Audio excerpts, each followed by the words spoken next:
이번 시간은 시편 118편 12절부터 다시 가겠습니다. 예, 별도의 설명 없이 바로 들어갑니다.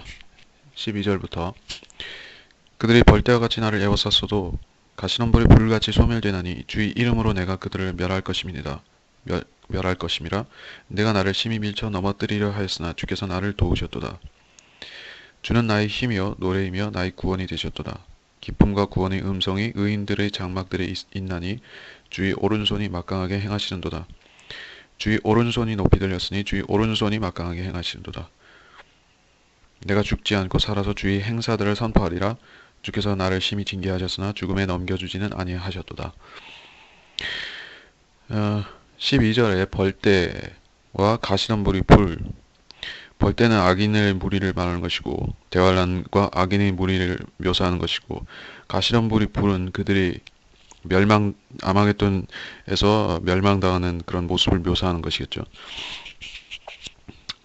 적그리스도의 명칭 중에 하나가 아시리아 왕이라는 거를 언급했는데, 이거는 참고로 알아두셔야 되고, 이 가시덤불의 불이 무엇인가? 가시덤불은 히브리서에도 나오는데 6장 7절 8절에 보건데, 거기서 가시덤불 그 가시덤불은 이 악인들과 관련이 되고 또 신실하지 못한 자들, 악인들과 관련이 되고 있습니다. 예, 히브리서를 읽고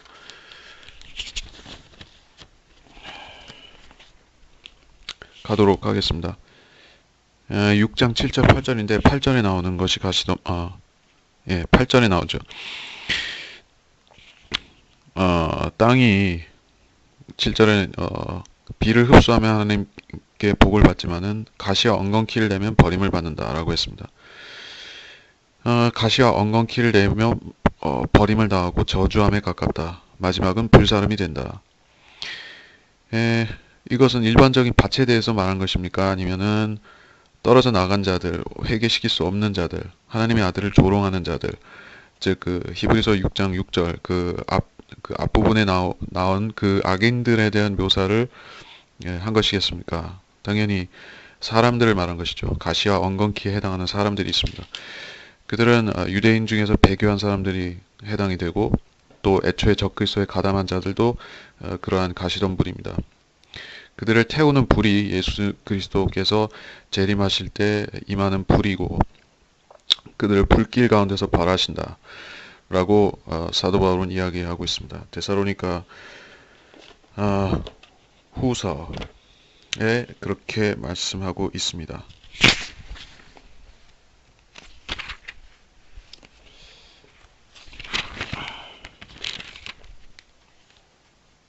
네, 성경을 직접 찾아보면서 하니까 더 좋은 것 같습니다. 미리 인용해 놓은 것보다 하나하나 찾는 게 낫죠. 데살로니가 후서 1장 8절 그리고 9절까지. 자, 이것이 재림과 관련된 구절이라는 것이에요. 재림과 관련해서 불길이 있습니다. 불도 있고 바람도 있고 지진도 있고 뭐 별들도 떨어지고 총체적인 난국이네요. 네, 악인들에게 있어서는 총체적인 난국이다. 그런 사실을 말씀니다. 불길은 영원한 불이고, 그것은 에돔에 있는 그 소금 땅에서 회복되지 않는 그 소금 땅에서 태워지는 그러한 불길입니다. 영원한 불길입니다. 그것이 지상의 불못이고, 그 불길은 이 가시덤불을 태우기 시작하는 해서 1000년 동안 이 땅에서 태워지는 것이죠. 무려 1000년 동안. 그래서 그들은 소멸되지만은 계속해서 태워집니다. 혼이 태워질 것이죠. 내가 주 이름으로 그들을 멸할 것이니라. 13절, 내가 나를 밀쳐 넘어뜨리려 하였으나 주께서 나를 도우셨다. 누가 누구를 밀쳐 넘어뜨리려 했는가?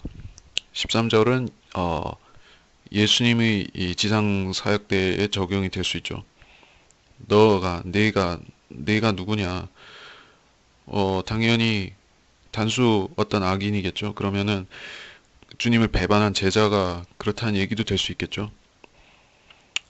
근데 유다가 실제로 그런 의도를 드러낸 것은 아주 끝판에 가서 의도를 드러냈죠. 그 전까지는 신실한 제자였습니다. 도둑질은 했음망정 겉으로는 신실한 제자였다. 그런데 의도가 그 주님을 항상 노리고 있었던 자였다. 그런 말씀이 될 수 있겠죠. 14절에 어, 주는 나의 힘이요 노래이며 나의 구원이 되셨도다. 이거는 회복된 이스라엘에서 부르는 노래겠죠. 15절도 마찬가지. 회복된 이스라엘에서 의인들이 부르는 기도다. 기쁨과 구원, 어떤 구원인가? 악인의 손길에서 악인의 그런 행악으로부터 구해주셨다. 그런 구원인 것이죠. 예, 육체의 생명을 지켜주신 그런 구원. 주님이 재림하심으로써 이룩하신 천년왕국 때 그 구원을 말하는 것이죠. 의인들의 장막들은 어딘지 우리가 알 수 있습니다. 그것은 시온에 있고 시온에 세워지는 장막들입니다. 주의 오른손이 완강하게 행하시는도다. 주의 오른손, 재림에 대한 언급이라고 했습니다. 예, 그런데 이 주의 오른손이 직접적으로 가리키는 것이 무엇인가 하면은 앞서 시편에 항상 보면은 오른손을 보면은 항상 주의 오른손이라는 말이 나올 때 그거는 예수님과 관련이 됩니다. 예수님 자신입니다. 주님, 그러니까 하나님의 오른손의 예수님이다. 손은 심판을 행할 때 들려지는 것이죠. 왼손을 드는 게 아니라 오른손을 들죠. 주님은 어디에 앉으셨는가? 아버지 하나님이 오른편에 앉으셨죠. 왼편에 앉으신 게 아니죠. 오른편에 앉으셨습니다. 오른편과 관련되는 것은 주님이다. 또 오른편과 관련된 것은 어떤 의나 구원이다. 우편 강도. 상식적으로 그렇다는 것입니다. 16절에 주의 오른손이 높이 들렸으니 주의 오른손이 행하시는도다. 계속해서 주님의 오른손을 강조하고 있습니다. 실질적으로 주님께서는 오른손으로 어떻게 하시는 건 아니죠. 입을 여시면 그냥 입에서 말씀의 칼이 나와서 대적들을 죽여버리는 것이죠. 그렇게 되지만은 여기서 말씀하는 것은 오른손으로 상징하는 주님 자신이다. 예, 그렇다는 것입니다. 17절 내가 죽지 않고 주의 행사들을 선포한다. 죽지 않고 이것은 주님 자신의 십자가 이전에 미래를 내다보고 하신 고백이 될 수 있을 것입니다. 그리고 한란 성도들이나 천년왕국 때 주님을 찬양하는 사람들의 고백도 되고 그것이 아니라 잘못 말한 것이죠. 천년왕국 때는 아닙니다. 죽지 않고 살아서라고 이렇게 확신 있게 말하는 것은 주님입니다. 그리고 주께서 나를 징계하셨으나 죽음에 넘겨주지는 아니하셨도다. 죽음에 넘겨주다. 이게 무슨 말인가? 이거 십자가의 형벌을 통과하시는 과정의 주님이다. 18절은 그렇다고 했습니다. 그러면은 왜 그런가 하면은 실제로 주님은 육체적 죽음을 맞이하셨는데 죽으셨는데 여기서 그러면 모순이 되는가? 죽음에 넘겨주지는 아니하셨도다가 되니까. 자, 그러니까는 이 넘겨주다라는 것은 완전히 죽음에 항복하다. 죽음의 잠에 빠지다. 자, 그런 표현이 있어요. 죽음의 잠에 빠진다. 그들의 말들이 죽음의 잠에 빠졌다라는 그런 표현이 성경에 있는데 그런 표현을 감안해 볼 때 죽음에 빠진다는 것은 잠긴다, 빠진다라는 것은 완전히 희망 없이 된다. 죽음 자체에 정복당한다는 의미가 되겠죠. 근데 주님은 죽음에 지신 것이 아니죠. 잠시 인류 구속을 위해서 죄들을 제거하고 또 구약 성도들을 구속하고 죄 문제를 최종적으로 지옥으로 가셔서 처리하기 위한 그러한 일련의 과정을 위해서 죽음을 낮과 사흘 밤 동안에 통과하신 것이지 죽음에 머무르신 것이 아니다. 그렇기 때문에 죽음에 넘겨주지는 않았다는 말이 주님에 대해서 성립이 될 수 있죠. 안 죽었다는 얘기가 아니라 안 죽으셨다는 얘기가 아니라 죽으셨는데 죽었다 살아나셨으니까는 이런 표현을 한 것이 아니겠는가 라고 생각하는 것입니다. 그리고 19절부터 다시 의문들을 내게 열라 내가 그 안으로 들어가 주를 찬양하리라 이것은 주의 문이라 의인이 그 안으로 들어가리로다. 주께서 나를 들으시고 나의 구원이 되셨으니 내가 주를 찬양하리이다. 건축자들이 버린 돌이 모퉁이의 머릿돌이 되었나니 이는 주께서 행하신 것이요 우리 눈에 놀라운 것이로다. 이 날은 주께서 정하신 날이라. 이 날에 우리가 즐거워하고 기뻐하리로다.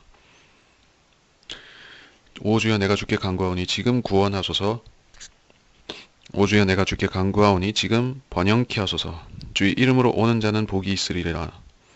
우리가 주의 집으로부터 너희를 축복하였도다. 하나님은 우리에게 빛을 보여주신 주시니 끈으로 희생 제물을 제단 뿔들에 멜지라. 주는 나의 하나님이시니 내가 주를 찬양하리이다. 주는 나의 하나님이시니 내가 주를 높이리이다. 오 주께 감사하라. 그는 선하시며 그의 자비는 영원히 지속됨이라. 의의 문들 19절 의의 문들을 내게 열라. 어떤 문을 열라는 것입니까? 영적으로 적용하자면은 그것이 영적인 게 아니라 물리적 실제적으로 두 방면에서 적용할 수 있죠. 셋째 하늘로 가는 길에 그런 문이 있습니다. 그것은 실제 문일 것입니다. 문의 기능을 하는 것이 있다. 우리가 하늘 문을 열고 들어간다는 표현을 하는 게 실제라는 것이죠. 문이 있고 그런 문 말고 이 땅에도 의 문들이 있는데 그 문은 여느 어떤 성문을 말하는 것이 아니라 예루살렘과 관련된 것이죠. 특별히 의 문들이라고 할 때는 하늘의 문, 그 하늘에 예수님이 내려오는 것이 의 문이 될 수 있고 언제 내려오시냐면 재림 때 내려오시는 때 통과하시는 그 말문이 있죠. 예, 말문이 있죠. 그리고 땅으로 내려오셔서는 예루살렘으로 들어오실 때 동서남북 중에서 동편으로 오신다는 것이에요. 예, 그것은 에스겔서에서도 참고할 수가 있고, 주님은 북쪽 하늘로부터 오시면서, 이 아마겟돈으로 먼저 오시는데, 그 아마겟돈은 이스라엘의 무기또 언덕은 저 북편에 있습니다. 이스라엘 지도에서 북편에 있고, 그거를 내려오셔서, 이렇게 쭉 이스라엘 주변을 한 바퀴 순회하시면서, 시내산까지 이렇게 삥 돌아서, 출애굽 경로를 따라서, 그 예루살렘까지 들어오시는데 그때 동편문으로 오신다는 것이요. 통과하신다. 예, 그 문이 의문이라고 우리가 보는 것입니다. 그렇다면 이 문은 어찌됐든 간에 이건 실제적인 문이겠죠. 그리고 사람이 들어가는 문입니다. 내가 그 안으로 들어가 주를 찬양하리라. 예. 그런데 이 예루살렘의 동편 문이 참 의미 있는 사건이 아무도 이 문을 열지 못하게끔 되어 있다라는 얘기를 제가 언급을 했습니다. 이스라엘이 모슬렘의 지배를 받을 때 그때 그러니까 예루살렘이 재건된 뒤에는 그 도시로서 존재하는 동안에는 이 문이 열리지 못했습니다. 그리고 모슬렘 통치 기간이 쭉 그렇다가 이 영국이 그 땅에 들어왔는데 군대가 왔는데 그때도 이 문을 열지 못했습니다. 왜냐하면 아예 봉쇄시켜 버렸기 때문에 그리고 지금도 그런 상태에 있다는 것이요. 그렇다면 예루살렘을 유대인이 완전히 다스리게 되면은 그때는 동편문을 열릴 수 있겠죠. 근데 지금 열지 못하고 있다는 것이요. 누가? 이스라엘 사람들 자체가 그렇게 못하고 있어요. 그러니까 이거는 이스라엘이 완전히 회복될 때 주님이 오실 때 이 문을 통과하실 것입니다.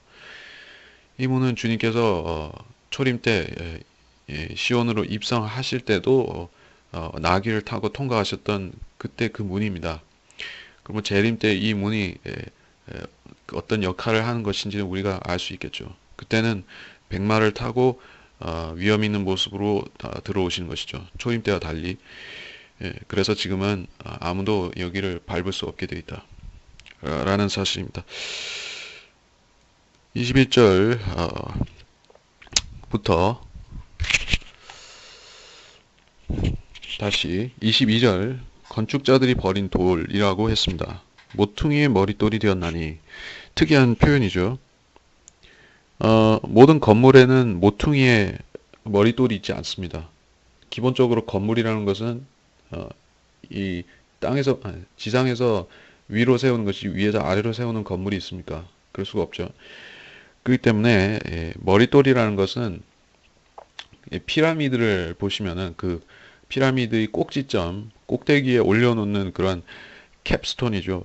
그걸 머릿돌이라고 합니다. 그러니까 이 건물의 구조는 기본적으로 피라미드 형태를 상정하고 있는 것이에요. 일반적인 박스형 건물이 아니라 피라미드 형태를 말하고 있습니다. 예. 그리고 피라미드 두 개를 붙여놓으면 그것이 곧 다이아몬드 팔면체가 되죠. 그러면 그 다이아몬드는 무엇과 관련되느냐면은 새 예루살렘 성의 모양이 바로 그런 피라미드를 두 개 붙여놓은 즉 다이아몬드 형태로 되어 있다. 그 피라미드의 한쪽만 보면 그거는 주님께서 언급하신 이 건물이 된다. 이 건물은 무엇과 주님이 연관시켜 설명하시냐면은 교회 자체를 이렇게 묘사하신 것이에요. 주님이 머릿돌이 되고 머릿돌로부터 이 건물이 아래로 지어지는 것이요. 피라미드인데 머릿돌로부터 시작해서 아래로 지어지는 건물이다. 그러한 그것이 이 신약 교회라는 그런 것이다. 실체가 그렇게 보여진다는 것이에요. 그러면 우리가 이게 교회를 말한다는 것을 기본적으로 알아야 되겠고 주님께서 이 건물을 완성하시는 분이니까는 머리부터 지어져야 되는 것이에요. 머리가 아니라 발부터 지어지지 않는 이유가 그것입니다. 그리고 이 돌이 머릿돌이 굉장히 중요한 돌이죠. 이 돌이 에, 이 돌이 하는 역할이 이 우상을 제거하는 역할을 하죠. 인간들이 세운 제국과 역사를 제거하는 그러한 다니엘서에서 보면 그 느부갓네살의 금신상을 느부갓네살이 그 꿈을 보고 상상해서 만든 그 금신상을 보면은 그것이 적그리스도가 만들 예표인 것이죠. 그러한 적그리스도와 이 마귀가 만든 이 세상 체제를 부수고 재림하시는 주님이 바로 머릿돌이다.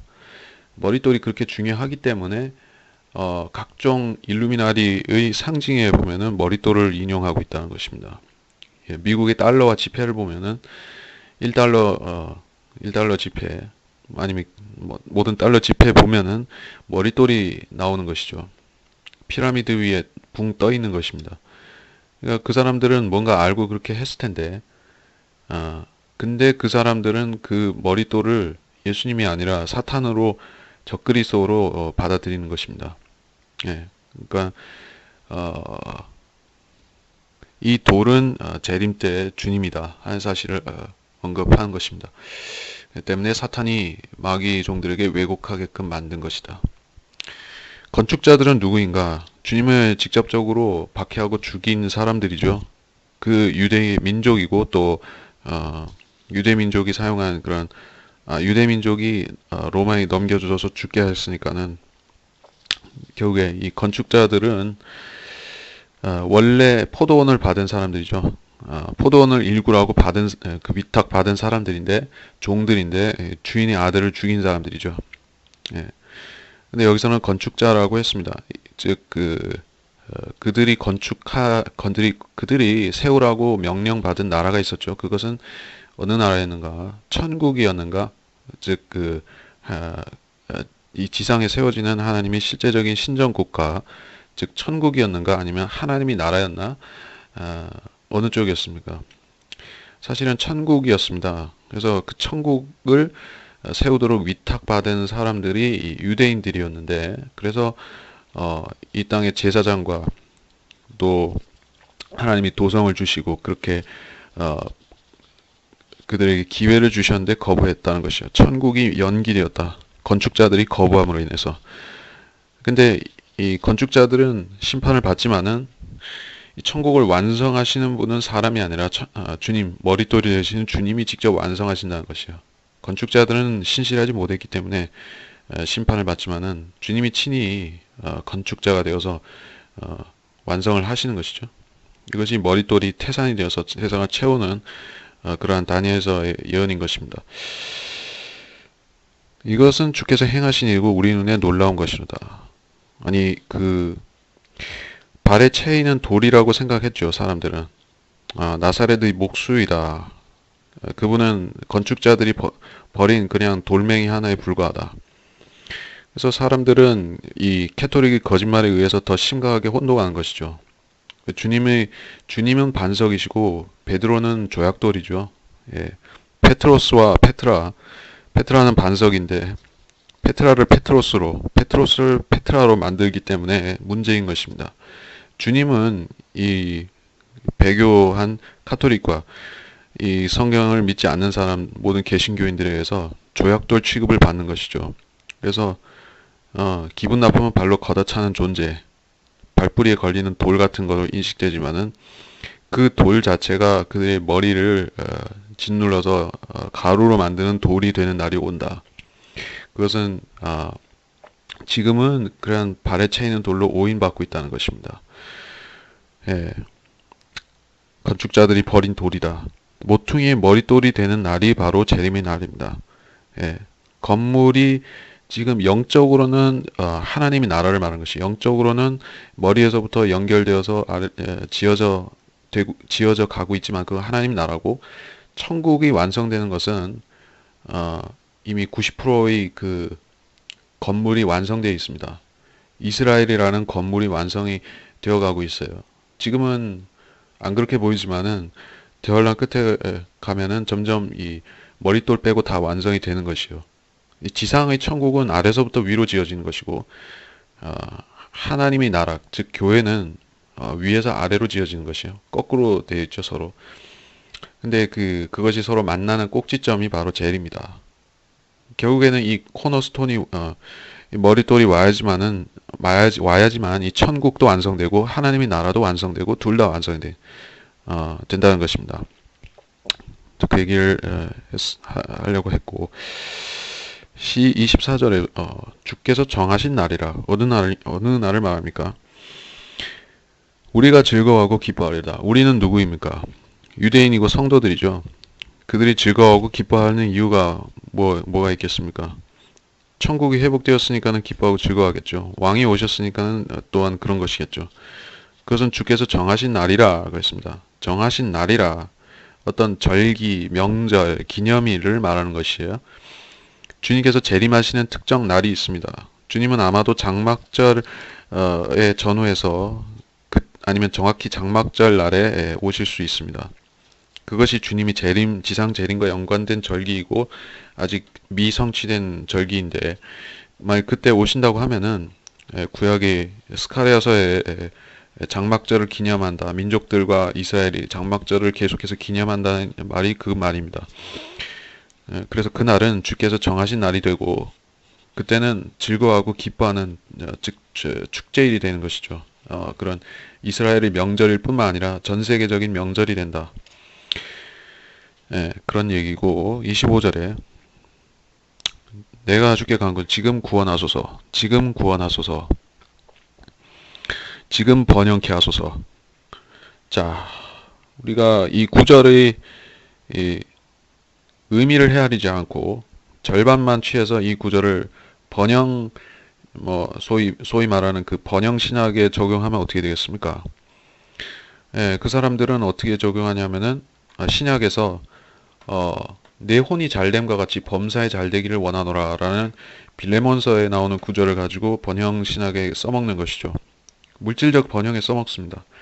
근데 거기서는 네 혼이 잘됨 같이라고 했어요. 혼이 잘되는 것은 재산이 불어나는 것과는 상관이 없을 수 있습니다. 그것과는 전적으로 상관이 없습니다.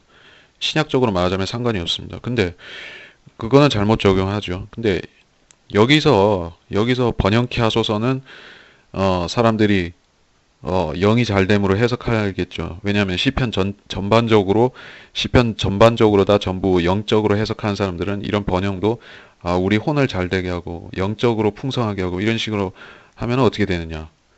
즉 그것이 성경을 거꾸로 해석하는 것이죠. 영적으로 할 것은 육적으로 하고 물질적으로 할 것은 영적으로 하고 영적으로 할 것은 물질적으로 하고 그렇게 해석하면은 그게 성경을 영적인 것을 영적으로 분별하지 않는다. 또 사사로이 해석한다. 그런 의미입니다. 근데 여기서는 실제로 번영케 하소서인 것이에요. 어떤 나라, 어떤 특정 민족, 그들을, 즉 이스라엘을 대환란이 끝난 시점부터 번영케 하신다. 영원한 번영이죠. 영원한 번영을 그들에게 허락하시는데 지금 번영케 하소서, 그 말입니다. 그 나라가 물질적으로 실제로 번영하게 되는 거죠. 솔로몬 왕 때 누렸던 그런 부귀 영광을 다시 누리게 된다고 쉽게 생각해 보면 되는 것입니다. 그 이상이 될 것입니다. 솔로몬은 하나의 예표였을 뿐이니까는 솔로몬의 실제 주인공인 주님이 오시면은 훨씬 큰 영화 부귀를 그 나라에 허락하신다. 이스라엘 나라에 허락하신다 하는 얘기입니다. 26절에 주의 이름으로 오는 자는 복이 있으리라. 어떤 사람을 말합니까? 주의 이름으로 오는 자, 여호와의 이름으로 오시는 분은 예수님이죠. 그리고 자기 이름으로 오는 사람이 또 있습니다. 요한복음에서 아버지 이름으로 온 분은 예수님인데 자기 이름으로 온 자가 있을 거라고 얘기하셨습니다. 그것이 바로 적그리스도인데 주님은 아버지 이름으로 오시죠. 그래서 그 재림하신 주님인데 이 분이 오시면은 우리가 주의 집에서부터 너희를 축복하였도다. 우리, 너희, 뭐 우리와 너희는 서로 받는 말이니까는 이거는 어쨌든 천년왕국 때 서로 축복하는 것이죠. 근데 그 축복은 어디서 나오냐면은 주의 집에서부터라고 했습니다. 주의 집은 주의 집입니다. 성전이죠. 그것은 구약에서나 신약에서나 그러니까 주님 죽으시기 이전까지는 전부 성전입니다. 주의 집이 바로 성전인 것이요. 근데 지금은 성전이 없어진 상황, 이 파괴되고 없는 상황, 그리고 영적인 교회가 성전의 구실을 하고 있다. 거듭난 사람들이 몸이 성전인 것도 그렇고 이 교회가, 그러니까 이 영적으로 말해서 이 거듭난 사람의 몸, 그리고 그들의 회중이 곧 그 성전의 역할을 임시로 하고 있죠. 건물이 아닙니다. 근데 여기서 천년왕국 때는 주의 집이 다시 있기 때문에 그때부터는 주의 집은 성전입니다. 성전에서부터 축복이 나온다. 이 세상의 축복은 예루살렘에서 시작되는데 예루살렘의 근본은 성전이니까는 성전이 이 땅의 축복의 근원이 되는 것이죠. 예. 그러고 자, 27절은 우리가 이 성경 구절을 예언에 천년왕국 예언에 적용하면 어렵지 않지만 그렇지 않으면은 오인할 소지가 많죠. 네. 희생제물 제단 뿔들에 멜지라.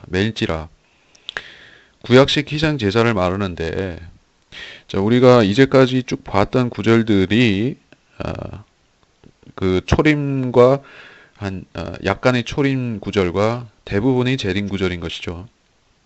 그렇다고 하면은 우리가 이렇게 쭉 읽어왔었는데 여기서 에스겔서 41장부터를 여기에 에스겔서 44장부터 이 후반부를 이 참조 구절로 관주로 인용할 수 없는 사람이라고 하면은 얼마나 혼동이 되겠습니까? 희생제사는 영원히 폐지되었다. 동물 희생제사, 유대식 동물 희생제사는 영원히 없어졌다. 다시는 있을 일이 없다라고 저 장로교의 무천년 신학자들은 또는 역사적 전천년 신학자들은 다 그렇게 가르치기 때문에 이런 구절을 맞닥뜨릴 때 그들은 자기 모순에 빠지는 것이죠. 애초에 이 구절을 예언으로 받아들일 수 없게 되는 것입니다. 왜냐하면 이것은 구약에서 끝났다라고 생각하기 때문에. 근데 구약에서 끝난 게 아니죠. 초림 예언이 이미 나왔는데 적어도 초림 예언에 적용해야 될 거 아닙니까? 근데 그렇게 안 한다는 얘기예요. 예. 다 이걸 다윗 시대에 끝내버리려고 하니까는 그들은 성경을 믿지 못한다. 28절 주는 나의 하나님이시니 내가 주를 찬양하리다. 나의 하나님이시니 주를 찬양하리다. 내가 주를 높이리다. 다윗의 고백, 그리스도의 고백 둘 다 가능합니다. 예.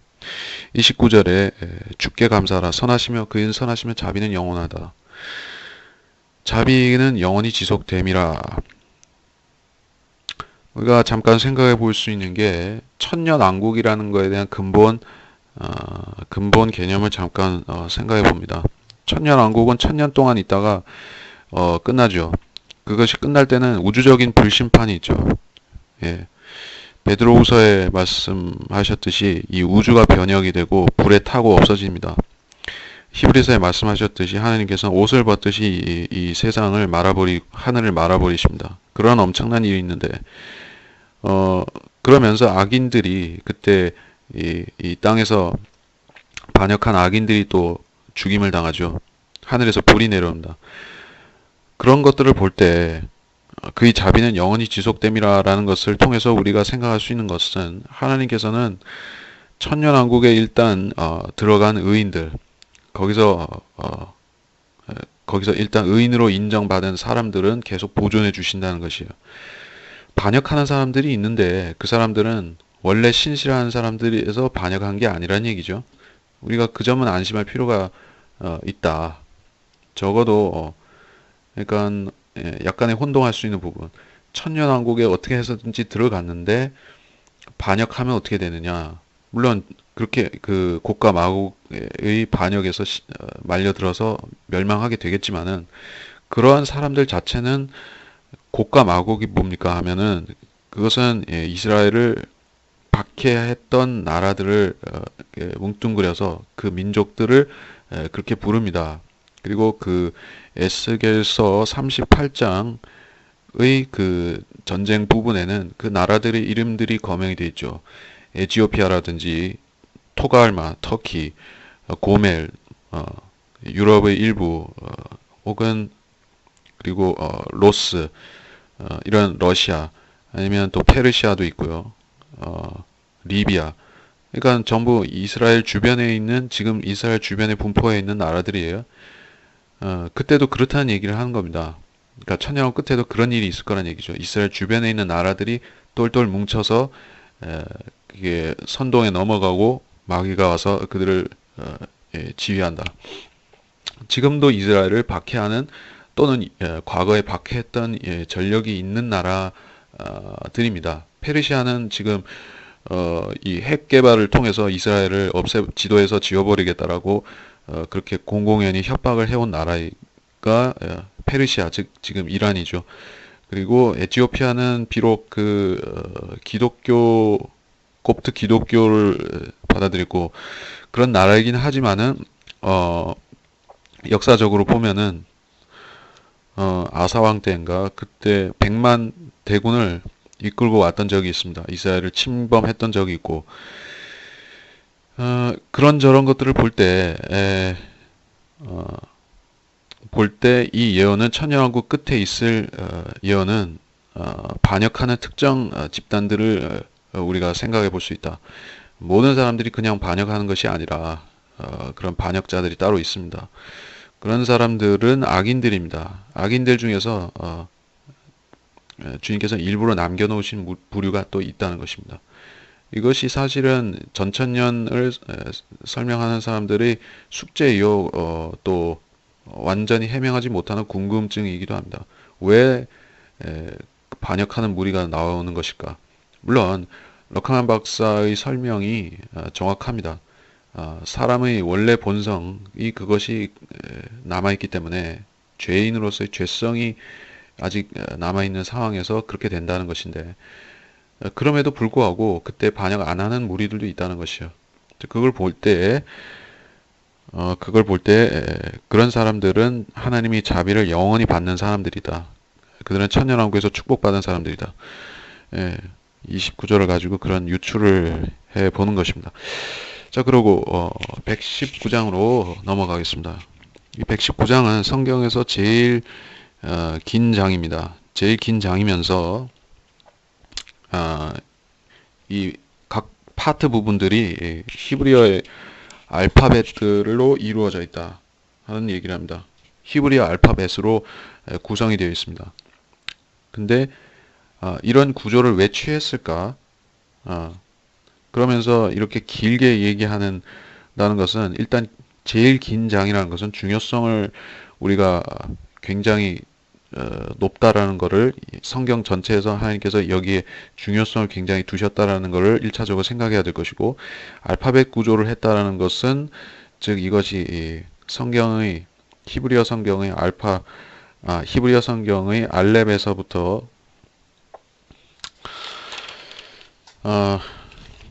히브리어 성경 알렙에서 타오까지 이르기까지 알파벳으로 이루어졌다는 것은 구약 성경 전체 혹은 성경 전체를 이 장으로 요약하려고 했다라고 우리가 볼 수 있을 것입니다.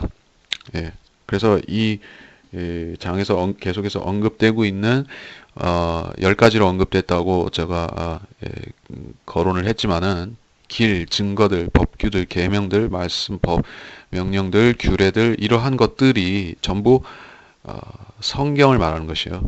성경. 하나님의 말씀들, 즉 성경을 말하는 것입니다. 그거를 우리가 분명히 인식하고 읽으면은 잘 분별할 수가 있을 것입니다. 자, 알렙부터 1절부터 주의 법 안에서 행하여 그 길에서 더럽혀지지 않은 자들은 복이 있도다. 그의 증거들을 지키고 전심으로 그를 구하는 자들은 복이 있도다. 그들은 또한 죄악을 행치 아니하고 그의 길들에서 행하는도다. 주께서는 주의 법규들을 열심히 지키도록 우리에게 명하셨나이다. 오 주의 규례들을 지키도록 나의 길들을 인도하소서. 내가 주의 모든 계명들을 존중할 때 수치를 당하지 아니하리다. 내가 주의 의로운 명령들을 배울 때 정직한 마음으로 주를 찬양하리다. 내가 주의 규례들을 지키니 오나를 완전히 버리지 마소서. 1절은 주의 법 안에서 행하여 그 길에서 더럽혀지지 않은 자들. 사람이 주의 법에 안에서 행한다. 즉 성경에서 하라고 한 대로 행하고 순종한다고 하면은 그 인생길에서 깨끗한 상태로 남아 있을 수 있다. 그러니까 성경의 말씀들을 지키는 것은 육체적 정결과도 밀접하다는 것입니다. 구약적으로 말하자면은 율법에서 명한 대로 제사들과 정결례들을 행한 사람들은 육체적 정결을 지킬 수 있죠. 그리고 그때는 육체적 정결을 유지하는 것이 마음의 정결과도 관련이 되죠. 근데 지금은 육적 할례가 아닌 이 혼의 할례를 받았기 때문에 분리가 되었기 때문에 지금 우리가 우리 혼을 깨끗하게 만들기 위해서는 율법을 통해서가 아니라 말씀의 물로 우리를 씻어야만 그것이 주의 법 안에서 행하는 것이고, 그렇게 될 때 우리는 죄로부터 우리 육신도 혼도 영도 지킬 수가 있다는 것입니다. 정결하게 보존할 수 있다 하는 것입니다. 그의 증거들을 지키고 전심으로 그를 구하는 자들. 그의 증거들은 기본적으로 율법을 말하는 것이고요. 그를 구하는 자들, 율법을 지키는 자들은 복이 있다는 것입니다. 율법에는 복과 저주가 같이 언급이 되었습니다. 지키는 자들에게는 문자적으로 복이 언급되고 그것은 천년왕국에서 공적으로 이루어지는 것이지만은 율법은 그러한 이 땅에서 복을 주는 법입니다. 그리고 우리가 마찬가지로 하나님의 말씀을 지키면은 하나님께서 간접적으로 적용해 주시는 것이죠. 우리의 사역을 위해서 우리 육신과 우리 가정까지도 보존해 주시는 것입니다. 3절에 그들은 죄악을 행치 아니하고 그의 길들에서 행한다. 죄악을 행치 아니하고, 그러니까 어떤 사람들인가 전심으로 하나님을 구하는 것, 즉 그의 증거들을 지키는 사람들입니다. 이 증거들을 성경으로 옮겨 놓더라도 우리한테는 분명한 의미가 되는 것이죠. 성경을 지키는 사람들, 바이블 빌리버들, 그리고 전심으로 하나님 말씀을 구하는 사람들은 복이 있죠. 그리고 그렇게 그 이름만이 아니라 바이블 빌리버라는 이름을 갖춘 것만이 아니라 실제로 그렇게 행함을 통해서 말씀들을 계속해서 지킨다, 행한다의 의미도 있고 수호한다의 의미도 있겠죠. 행하지 않으면 수호할 수도 없죠. 그것을 충실히 행하는 사람은 즉 그의 길들에서 행하는 사람이고 그들은 죄악을 행치 않게 된다. 우리가 실제로 죄를 행하지 않는 순간은 우리가 하나님 말씀을 유념하고 지키는 동안입니다. 예. 그리고 순종하고 즉 하나님과 교제 가운데 있는 시간이 바로 그렇다는 것이에요. 그러한 시간을 제외하고는 사실상 죄를 항상 짓는 것입니다. 예. 인생은 그렇게 되어 있다. 그러니까 우리가 24시간 기도하고 경배할 수는 없는 것이죠. 그렇다면 우리는 항상 죄를 짓는 것이에요. 자, 이것이 당연한 논리입니다. 예, 성경적으로 그렇습니다. 죄를 안 짓는다고 자기가 죄를 안 짓는다고 말하는 사람이 왜 거짓말쟁인가 하면은 그 사람이 항상 기도하거나 항상 예배 드리지는 않기 때문입니다. 그렇다면 죄를 지을 수밖에 없는 것이죠.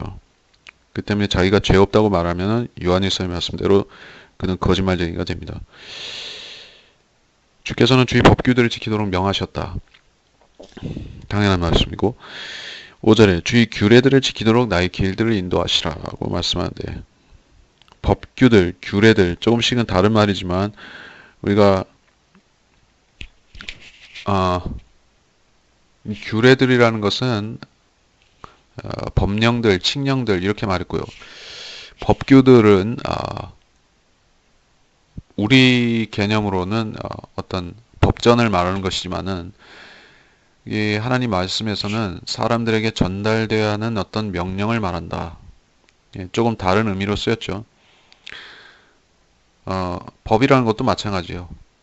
성경에서 법이라고 할 때는 그것은 세상 법을 말하는 것이 아니라 모세 율법 그 법을 말하는 것입니다. 그리고 이것들은 다시 말해서 성경에 해당하는 것입니다. 예. 내가 주의 의로운 명령들을 배울 때 정직한 마음으로 주를 찬양하리라. 정직한 마음은 어디서 출발합니까? 주의 의로운 명령들을 배울 때. 자, 이거를 살짝 의로운 명령들을 성경 말씀들이라고 바꾸더라도 충분히 말이 되죠. 우리가 성경을 배우는 이유는, 성경을 공부하는 이유, 배우는 이유는 우리가 정직한 마음을 갖기 위해서 이렇게 말씀하는 것입니다. 지식적으로 우리가 뭔가를 배우는 의미 이상의 것이 성경 공부에는 있다는 것입니다. 성경을 공부해야 사람이 마음을 정직하게 가다듬을 수가 있습니다. 자기 노력으로가 아니라 말씀이 그렇게 만들어준다. 예. 그러니까 성경 공부하지 않는 사람은 더러운 거짓말쟁이가 되는 것입니다. 기독교인이라 할지라도 성경을 공부하지 않는다면 점점 거짓말쟁이가 되는 것입니다. 예. 그것이 바로 성경 공부를 배제한 신학의 문제가 되는 것이죠. 원어를 배운다고 해서 사람이 더 정직해지는 것이 아니죠. 오히려 하나님 말씀에 대해서 심각하게 거짓말을 많이 하게 되는 것입니다. 그런 사람들이 교회를 하게 되면은 교인들에게 성경을 가르치지 않고 신학을 전하려고 하죠. 그러면은 교인들도 같이 전념돼서 성경을 모르고 거짓말쟁이가 되는 것입니다. 그리고 성경을 믿지 않는 사람들은 성경을 사랑할 수 없는 것이죠. 자기가 사랑하지 않는 책을 축자 영감이라고 받은 것을 믿는다고 해도 그것은 거짓말인 것이죠. 왜냐하면 자기는 그 책을 본 적도 손에 들어본 적도 없으면서 말하면서 자기가 그 책을 믿는다라고 하면은 믿는 것도 아니요 사랑하는 것도 아닙니다. 그러므로 우리는 하나님의 말씀들에 대해서 정직한 태도를 가져야만 됩니다. 그러려면 우리가 진리 말씀들을 바로 공부를 해야만 우리가 정직해집니다. 그리고 말씀을 알아들을 수 있습니다. 예, 그러면 그 사람은 또 주를 찬양하게 되리라. 경배까지도 결국에는 성경에서 출발하는 것입니다. 성경을 깨달아야 하나님의 역사를 깨닫고 또 찬양을 드리는 것이죠. 아무 이유도 없이 성경도 모르면서 그렇게 찬양이 나오기 어려운 것이죠. 8절 내가 주의 규례들을 지키리니 날 버리지 마소서. 버림을 받는다. 버림을 받는다는 것은 사역에 있어서 버림받는 경우를 사도 바울이 한번 언급한 적이 있죠. 자신은 다른 사람은 구원하고 자기는 버림받기를 원치 않는다라고 했는데 거기서는 일시적인 버리움, 즉 이 세상에서 하나님께서 동행하시지 않는 그러한 일시적인 버리움을 말하는 것입니다. 근데 일시적인 버리움이든 영원한 버림이든 간에 중요한 것은 어, 여기서 이 시편 기자는 주의 규례들을 지킴으로써 나를 지킨다. 버리움을 받지 않게 한다. 우리가 영적으로 적용해서 주의 말씀, 하나님의 말씀들을 우리가 수호하고 지키면은 그때 우리는 하나님으로부터 이 세상에서 영원한 지킴이 아니라 이 세상에서도 하나님께서 지켜주시는 그런 보호가 있는데 만일에 우리가 말씀을 저버리면 그때는 하나님께서 우리를 저버리신다. 우리가 세상에서 아무 보호도 못 받게 그렇게 허용하신다. 욥을 넘겨주듯이 사탄에게 넘겨버리실 수 있다는 그런 말씀으로 받아들일 수 있겠죠. 일종의 영적인 적용을 하자면은 그렇고 여기서는 문자적으로 버림을 받는 것이죠. 율법을 지키지 않으면 구원을 못 받기 때문에 버림을 받는 것입니다. 베트로 넘어갔습니다. 9절부터 청년이 무엇으로 자기 길을 정결케 하리까 주의 말씀을 따라 조심할 것이니이다. 내가 전심으로 주를 찾았으니 오나로 주의 계명에서 벗어나지 않게 하소서. 주의 말씀을 내 마음에 간직하였으니 이는 내가 주께 범죄치 아니하려 함이니이다. 오 주여 송축받으소서. 주의 규례들을 내게 가르치소서. 주의 입의 모든 명령들을 내가 내 입술로 선포하였나이다. 내가 모든 재물을 기뻐하는 것 같이 주의 증거들의 길을 기뻐하였나이다. 내가 주의 법규들을 묵상하며 주의 길들을 존중하리다. 내가 주의 규례들을 즐거워하며 주의 말씀을 잊지 아니하리다. 청년이, 자, 9절에 청년이 등장했습니다. 성경이 청년에 대해서 관심을 환기할 때 하는 말은 자기 길을 정결케 하는 것과 관련지었습니다. 예. 여기서 자기 길을 정결케 한다는 것은 특별히 육체적인 정결함이 더 강조되는 것이겠죠. 그러한 유혹을 확실히 더 많이 받는 육체적인 정결을 유지할 수 없게끔 유혹을 더 많이 받는 것은 노인보다는 확실히 청년이 되겠죠. 그런 면에서 청년이 자기의 실제적인 어떤 주로 성적이거나 어떤 육신의 그러한 활락에 대한 여러 가지 세상 유혹과 쾌락을 추구하고자 하는 마음을 가질 때 거기로부터 벗어나고 또 자기를 지킬 수 있는 방법이 있는데 그것은 어떤 종교적인 훈련을 통해서 할 수 있는 것이 아니다.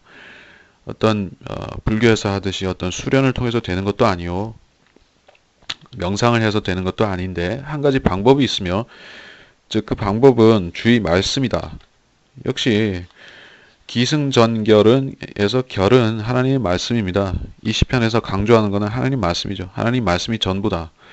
너가 이 땅에서 복을 받든지 아니면은 어떻게 생활을 정결하게 유지를 하든지 무슨 일을 어떻게 하든지 간에 결국에 하나님 말씀에서 비롯되는 것이다.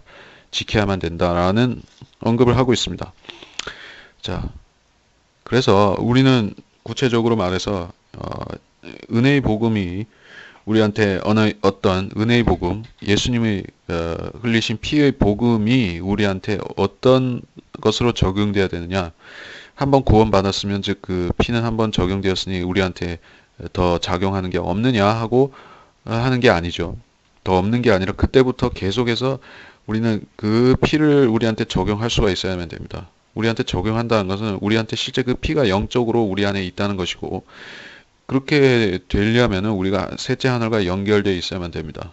아닌 게 아니라 성령께서는 우리의 영이 아들과 함께 하늘에 앉혀져 있다라고 말씀을 하시는 것은 즉 그 영원하신 대제사장이신 주 예수 그리스도께서 하늘 지성소로 그분의 그 무죄한 피를 하나님의 피를 가져가신 것이죠.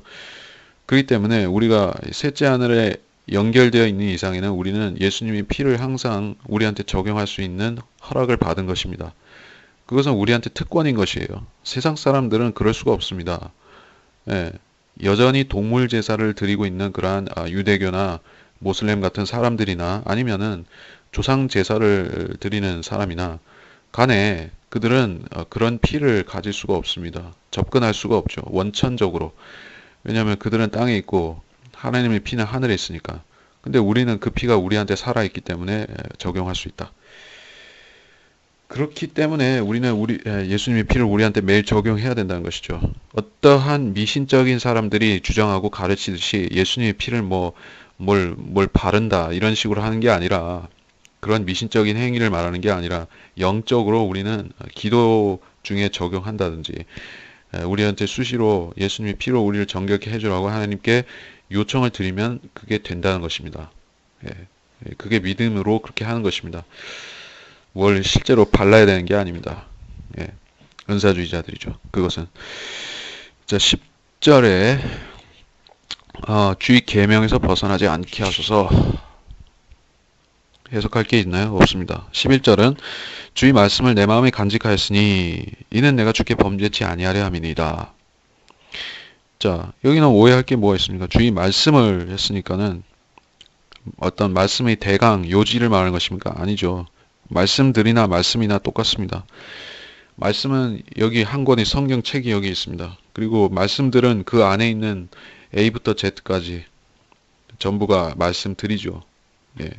그것과 그것이 나한테 다 똑같이 내 마음에 간직할 때, 근데 우리가 구체적으로 성경을 마음에 간직하려면 구절과 구절들을 말하는 것이죠. 암송을 한다든지 그런 식으로 우리 마음에 들어와 있으면은, 그러면은 우리가 범죄치 않게 된다. 이제 그 얘기를 하고 있어요. 그렇다면 이 구절은 즉 그 성경 암송의 중요성에 대해서 성경이 가르쳐 주는 것이다 라고 말해도 문제가 없겠죠. 마음에 간직하기 위한 방법이 따로 있습니까? 없습니다. 아무도 성경을 암송하지 않고 그냥 마음속에 간직할 수가 없어요. 유대인들은 자기들이 성경을 마음에 간직하는 대신 이마에 붙여서 달고 다니려고 하는데 그것은 어리석은 것이죠. 이마에 붙이는 게 아니라 마음에 있어야 됩니다. 그거를 요식행위로 한다고 해서 마음에 들어오는 것은 아닌데 그렇게 하는 것입니다. 우리는 마음속에 말씀을 간직해야 되고, 그러려면은 어떤 핵심 구절들은, 모든 성경이 그럴 수 없다면은 적어도 핵심 구절들은 우리 마음속에 있어야만 됩니다.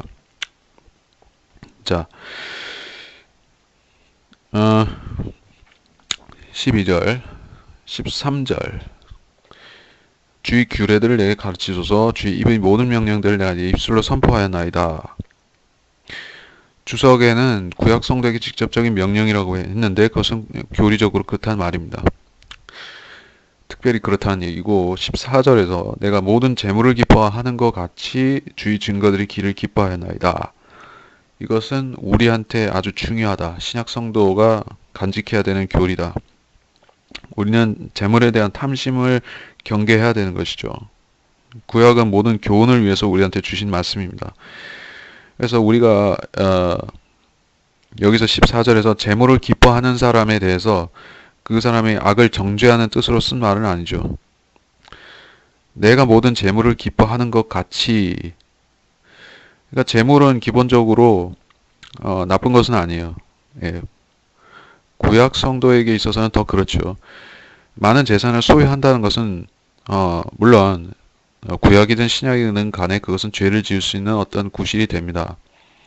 부자들 중에서 선하고 정결하게 또 선하고 정당한 방법으로 부를 축적했다고 하면은 그 사람은 인정받는 사람이죠. 아브라함 같은 사람은 그런 의로운 부자가 되겠죠.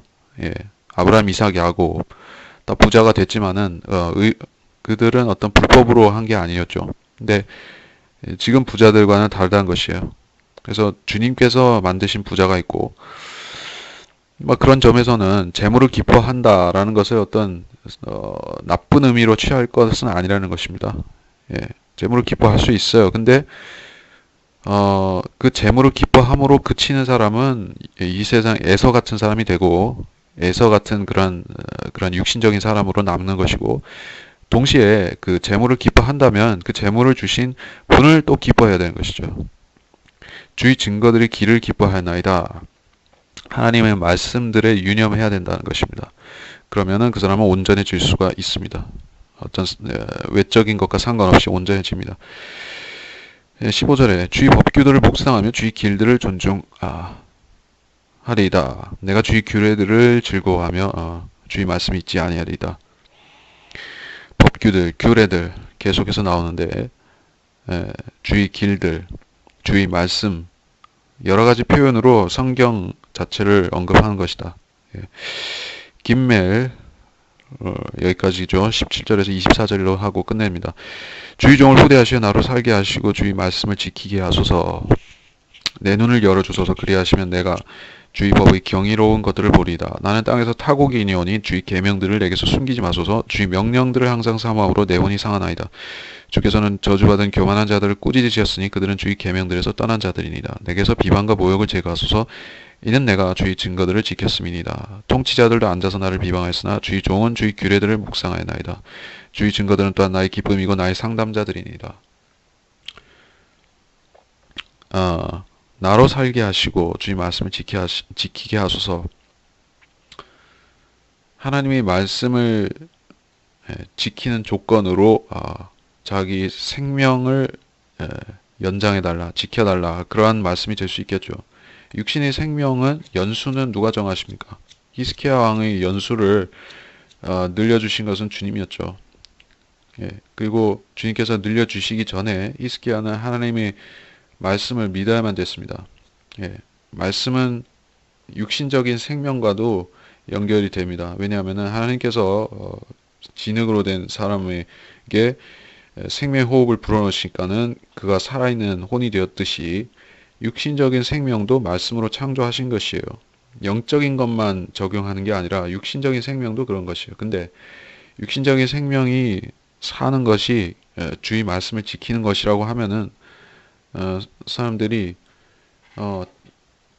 자기가 진정 장수하는 길이 어디 있는가 생각해 볼 텐데 그렇게 안 하죠. 어떤 비타민제를 먹고 좋은 보약을 먹고 하면은 생명이 연장된다고 생각하는데 그렇진 않죠. 그러한 하나의 모범적인 사례가 될 수 있는 경우가 뭐가 있겠습니까? 라면은 다름 아니라 피터 워크만 박사가 그렇겠죠. 많은 그 이전 시대의 이 필라델피아 시대를 포함해서 신실한 목사들과 선교사들이 있었는데 오래 산 사람도 있지만은 대부분은 신실한 사람들이 많이 일찍 죽었습니다. 그것이 전부 일반화시킬 수 있는 건 아닌데 일찍 죽은 사람 중에서 어떤 사람들은 나중에 교리를 바꾼 사람도 있고 그렇게 될 때 하나님께서 수명을 줄여버리신다. 뭐 이런 게 있습니다. 그러니까 사람이 단명하는 것이 하나님께서 여러 가지 이유가 있을 수 있지만은 잘못된 것을 가르치면은 하나님이 종이었다가 어떤 사람이 잘못된 걸 가르치면은 데려가실 수도 있는 것이에요. 그렇기 때문에 우리가 장수하려면 결국에는 하나님의 말씀을 지켜야 됩니다. 간단히 말해서 18절에 내 눈을 열어주소서. 내가 주의 법이 경이로운 것들이라고 할 때는 성경을 깨닫는다는 말입니다. 성경을 똑같이 보더라도 깨닫는 사람과 그 영적인 교훈과 예언과 이런 것들을 다 포함해서 깨닫는다는 것입니다. 특별히 더 하나님께서 소수의 사람들, 그러니까는 간절히 구하는 사람에게만 깨닫게끔 하시는 게 또 있죠. 그것은 해석에서 예언적인 부분입니다. 이 교훈적인 부분도 상당히 중요하지만은 예언적인 거는 그보다 훨씬 중요하죠. 자, 그런 거를 깨닫게 해주면은 그 소수의 사람들에게 깨닫게 해주는 이유가 바로 신실하게 이렇게 구하는 사람한테 열어주시는 것입니다. 내 눈을 열어주셔서 영적인 눈을 열어야지만 우리가 성경을 볼 수 있는데 그것이 성경을 해석하는 성령의 조명입니다. 조명이라는 건 아무 사람이나 받는 게 아니라 신실하게 이렇게 구하는 사람에게 주님께서 주신다. 우리가 성경을 해석할 때의 자세는 그러해야 한다. 내 눈을 열어주소서. 저는 아무것도 모릅니다. 저는 아무것도 모르고 무지한 사람입니다. 항상 우리가 성경을 볼 때 저는 정말 무지한 사람인데 주님 제 눈을 열어주소서. 제가 성경을 알고자 합니다. 라고 기도 드리면은 그 진실된 기도라고 하면은 하나님께서 성경을 보게 여러 성경을 알 수 있게 하시는 것이. 자, 그렇다. 음, 나는 땅에서 타국인이오니 19절 타국인이오니 타국인이라는 것은 신약 성도도 해당이 되죠. 우리도 그렇고 아브라함, 이삭, 야곱을 포함해서 선지자들도 타국인으로 살았죠. 네. 주의 계명들을 내게서 숨기지 마소서. 내게서 숨기지 마소서. 나그네와 타국인인 상황에서 말씀조차 없으면 어떻게 됩니까?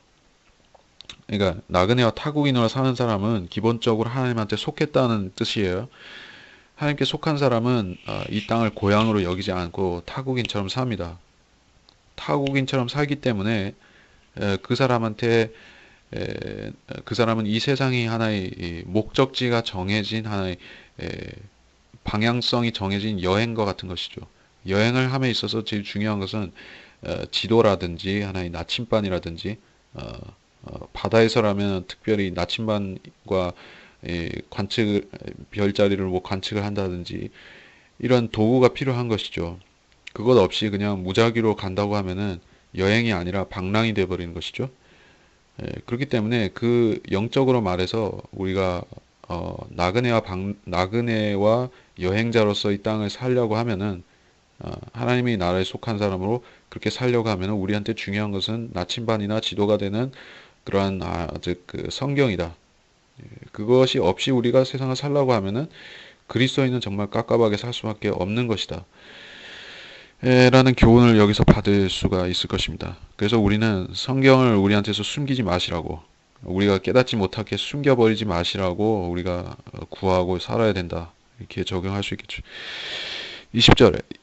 20절에 내 혼이 상하나이다. 혼이 상하는 것은 어떤 것인가? 혼은 육신과 연결되어 있죠. 혼이 상하면 육신도 상하는 것이죠. 하나님 말씀을 너무 사모하기 때문에 이 사람은 육신과 혼까지도 쇠잔해졌습니다. 그래서 이런 것을 경험하는 사람들이 그 경험에 대해서 얘기하는 것에 대해서 잘 알아봐야 되는 것이죠. 하나님 말씀에 깊이 빠지다 보니까는 이런 지경에까지 가는 경우. 누가 대표적인 사례가 뭐 누가 있겠습니까? 멀리 볼 필요 없이 성경을 번역한 사람이죠. 이송원 목사님 같은 경우에 이런 경험을 그분은 고백하시죠. 그래서 우리는 그런 걸 경험해 보지 못했으니까 그 정도로 말씀에 깊이 들어가 본 적이 없다는 것이에요. 근데 그런 걸 경험해 보면은 소위 그 뭐 로고스와 레마다 하는 식으로 그 사람들 저 개신교 사람들은 그렇게 표현하는 게 있죠. 근데 그 사람들은 말씀이 육신이 된다라고 하는데 기본적인 의미는 같지만은 그 사람들은 인위적으로 나누는 것이죠. 예. 그 사람들이 성경을 깨닫는다는 것은 어떤 그 주로 기도를 통해서 깨닫는다라고 하는데 기도는 말씀을 더 많이 알게 해주는 그러한 수단이라기보다는 우리가 우리 마음 자세를 올바로 가다듬는 것이고 그리고 가다듬은 다음에는 우리가 실제적으로 성경을 올바로 나누어서 공부할 때 그때 하나님께서 우리한테 깨닫게 해주시는 것입니다. 기도 자체를 많이 한다고 해서 그냥 성경을 많이 깨달아지는 게 아니다. 그렇기 때문에 그 사람들이 말하는 로고스와 레마에 관한 그런 이론이라는 것은 정확한 것은 아니다. 그러고 21절에 주께서는 저주받은 교만한 자들을 꾸짖으셨는데 주의 계명에서 떠난 자들이다. 예언적으로 우리가 적용할 여지가 많다라고 했죠. 주의 계명들은 무엇입니까? 계명들은 당연히 모세의 율법과 계명들이죠.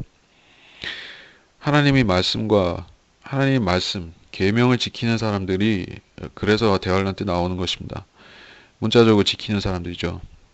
예, 모든 율법의 모든 것들을 지키는 사람들이 바로 저주받은 교만한 자들, 율법에서 떠난 자들, 그들을 정죄하는 것입니다. 22절 내게서 비방과 모욕을 제거하소서. 이것은 주님 자신이 십자가의 수치를 지시고 그 다음에 아버지 우편에 가셔서 회복되신 그걸 적용할 수 있겠죠. 주님 자신은 성경을 온전히 지키셨습니다. 율법을 포함해서 성경을 온전히 이루시고 지키신 분입니다. 그래서 그분은 내가 주의 증거들을 지켰음이니이다 라고 100% 그렇다고 말씀할 수 있는 분이죠. 예, 누구도 그렇게 할 수 없지만은 주님은 지키셨다는 것이에요. 그러니까 우리도 그분 안에서 안전해지는 것이 그런 이유 때문이다. 주님이 율법을 완전히 지키신 분이고 100% 하셨기 때문에 우리는 안도할 수 있다. 23절에 통치자들이 앉아서 나를 비방하였다. 통치자들은 기본적으로는 암흑시대 그리고 앞으로 또 암흑시대와 유사한 것이 오면 그때 열왕들 10명의 그러한 괴물 왕들이죠. 그들이 비방한다는 것이요. 적그리스도도 비방하죠. 하늘에 계신 분과 그분의 성막에 있는 사람들을 비방하죠. 계시록에 보면 비방합니다. 그래서 마귀의 특성, 비방 그리고 참소. 그리스도인들은 비방하는 것이 아니라 죄를 올바로 그 죄를 드러내고 지적을 하는 것이며 지적하는 것이 다소 터프해 보인다 할지라도 그것은 예수님의 방식을 따라서 터프한 것이면 상관없죠. 예, 주님께서 악인들을 부르시는 대로 부르면 상관없다. 뱀들과 독사들의 세대야. 한 대로 우리가 그러한 취지대로 주님 하시는 대로 발언하면은 우리는 잘못하는 게 아니다 하는 얘기입니다. 근데 비방하는 사람들, 하나님의 사람들을 비방하는 이런 적그리스도의 무리들은 여기서 심판의 대상이죠. 24절 주의 증거들은 나의 기쁨이고 나의 상담자들이니이다. 자, 상담자라고 하면은 우선적으로 떠오르는 것은 성령께서 그러시다는 것이죠. 성령이 우리에게 상담자가 되시는 것이에요. 예. 근데 여기서는 성경 자체가 주의 증거들, 즉 성경 자체가 나한테 상담자라고 했습니다. 예.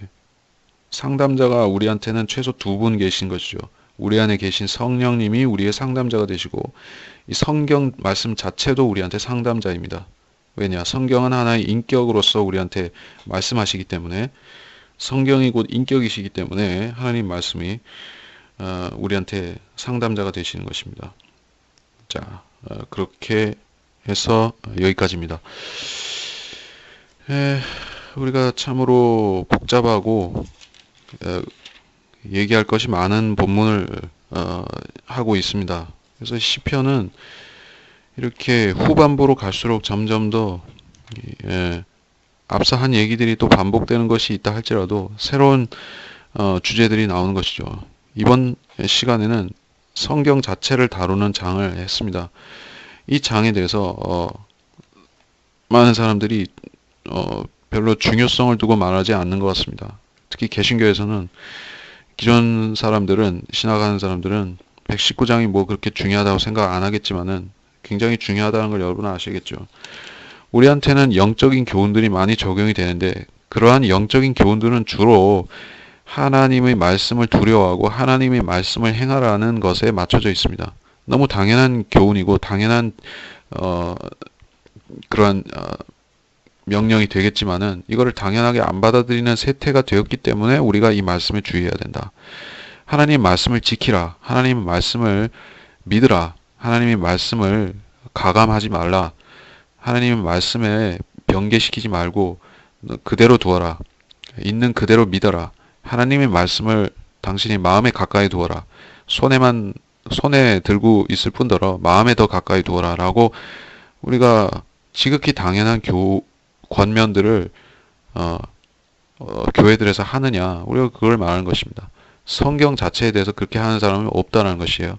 대부분은 하나님의 말씀을 가르치는 사람들이 하나님 말씀보다도 훨씬 위에 부각이 되어 있는 앞에 부각이 되어 있는 것이 지금의 기독교계라는 것을 우리가 생각해 볼 때 우리가 이 시편 119편 같은 장을 공부할 때 하나님 말씀이 바로 우리한테 모든 것을 보장해주고 모든 것을 형성시키고 모든 영적 체질을 포함해서 육적인 것까지 다 지키고 형성시키는 그런 우리의 말 그대로 그것이 최종 권위다라는 것이 최종 권위라는 것이 별것이 아니라 바로 우리의 모든 것이다라는 것입니다. 그걸 확실히 인식해야 된다. 그것이 하나님께서 이 시편에서 이렇게 긴 분량으로 또 성경 전체적으로 이렇게 긴 분량으로 이 말씀을 주신 이유가 바로 그것입니다. 성경의 두려움을 알라. 성경의 중요성을 알라. 하는 얘기였습니다. 그래서 이번 시간은 이렇게 마치겠습니다. 하나님 아버지 감사합니다. 이 시편 118편, 9편 계속 시편을 공부하면서 우리가 기존에 알고 있었던 지식에 계속해서 주님께서 더 작은 것들 그리고 더 보충할 것들을 알려주시는데 하나님 말씀은 오묘하고 진리가 우리 마음을 생각을 온전케 해주시고 우리의 믿음을 북돋워 주시는 그런 근본이 되시는 것은 바로 하나님 말씀입니다. 그리고 이 말씀에 있는 대로 우리가 있는 그대로 믿으면은 우리는 아무 것에도 위축될 필요가 없고 아무 것에도 이 세상이든지 우리를 두렵게 하는 모든 것들을 우리가 극복하고 우리가 자신 있게 설 수가 있습니다. 우리가 어떻게 살아서 하나님 말씀을 떼어놓고 어떻게 살아서 하나님께 영광을 돌릴 수 있겠으며 우리가 인생길을 온전히 말씀에 보았듯이 오늘 보았듯이 정결함 가운데서 지킬 수가 있겠습니까?